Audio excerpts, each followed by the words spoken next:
Hello पिले माने आज आम गरिष्ठक विषय जाना। आज भिडियो आम गरिष्ठक विषय आलोचना करिया। पूर्वर दुईटा भिडियो आम ऑलरेडी माध्यमान आ मध्यमा विषय डिस्कशन कर सारी। ये हूँ पार्ट 3 वीडियो। से दुईटार वीडियो मोर लिंक मो ऊपर देदेवी जो थे माध्य आ मध्यमार कॉन्सेप्ट को आम बहुत भलसे बुझीचे आ केमिति निर्णय करा देखीचे। आज आम गरिष्ठक पढ़ा।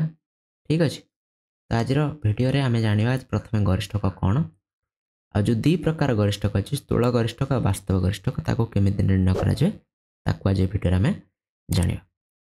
वीडियो को जीवा पूर्व समस्त को मन पकई दूसरी जो मैंने चैनल नुआ अछ सब्सक्राइब कर चैनल को लाइक कर वीडियो को शेयर कर आउ वीडियो को संपूर्ण लास्ट पर्यंत देख पूरा लास्ट पर्यंत आम वीडियो को देखिए भलसे बुझीपारे। ये आमर 2 मार्किया क्वेश्चन आसो 2 मार्क कि 1 मार्किया क्वेश्चन आसो मोड रू।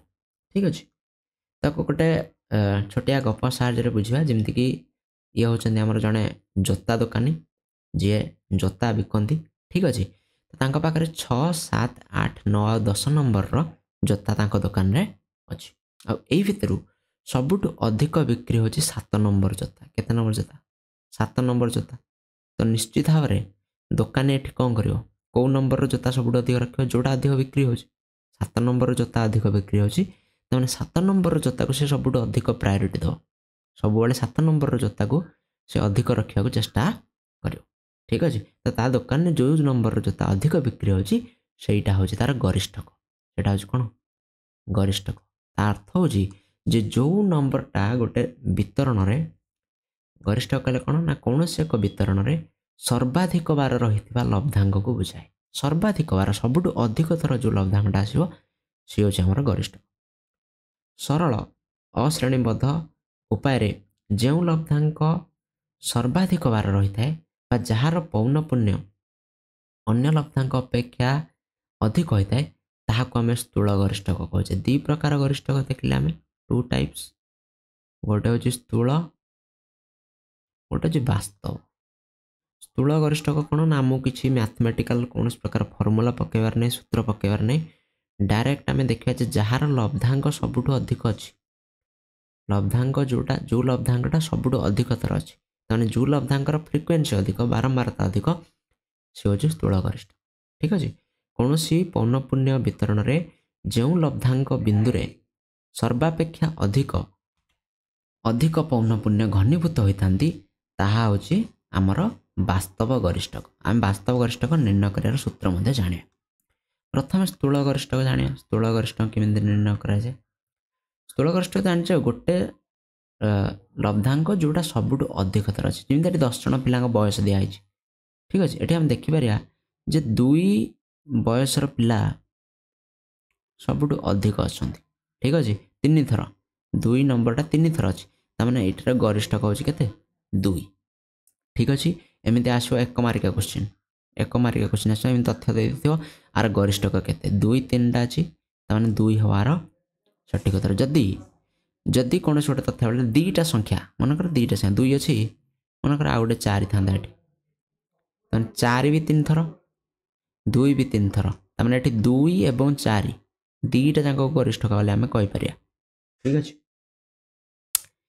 सेमती वास्तव गरिष्ठ केमी निर्णय हम सूत्र पकईकि सूत्र हूँ mode equals to 3 median minus 2 mean ये गुणी होगी पे 3 मध्यमा फेड़ाण 2 माध्य 3 मध्यमा ओडिया कहले फेड़ाण 2 माध्य पड़ो कि क्वेश्चन तुमको 3टा मूल्य दे देथियो मध्यमा दे देथियो माध्यमान दे देथियो ताले गरिष्ठक केते सूत्र तुम पकई दो 3 गुणन मध्यमार सूत्र मध्यमा हूँ के 22।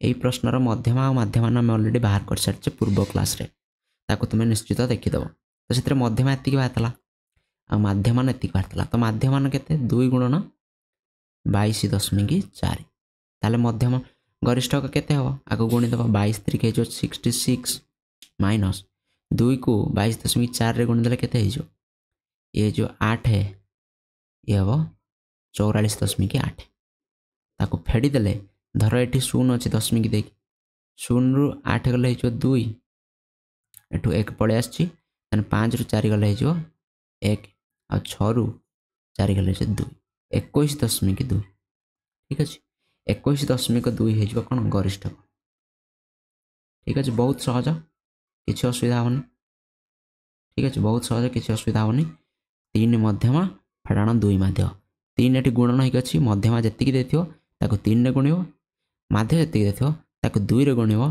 फेड़ीदेव जहाँ बाहर ठीक अच्छे यहाँ हूँ तुम वास्तव गरिष्ठ ये हूँ 2 मार्किया क्वेश्चन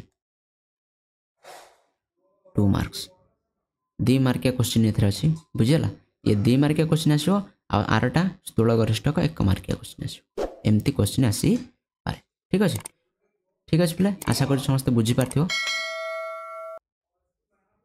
ठीक अच्छे आशा कर समस्त बुझीपार यही क्वेश्चन जोटा मुझे तुमको होमवर्क देती तार मध्यम बाहर ये माध्य बाहर ये नोट कर दियो स्क्रीनशॉट नहीं जाओ आर गरिष्ठक केते मते कह कमेंट रे गरिष्ठक केते मते कमेंट रे जणाव थैंक यू सो मच एटा छोटिया वीडियोटे आशा कर समस्त बुझी पारथो 2 मार्क पुणी थर कह जब ठीक कल तुमको 2 मार्क मिले ये काटे ना नेक्स्ट क्लास रे तुम जोटा बहुत डिमांड कर वैल्यू एजुकेशन बा मूल्यबोध शिक्षा को आम नेक्स्ट वीडियो रे डिस्कसन करिया चैनल को लाइक शेयर एंड सब्सक्राइब करो thank you so much last पर्यंत देखिथिया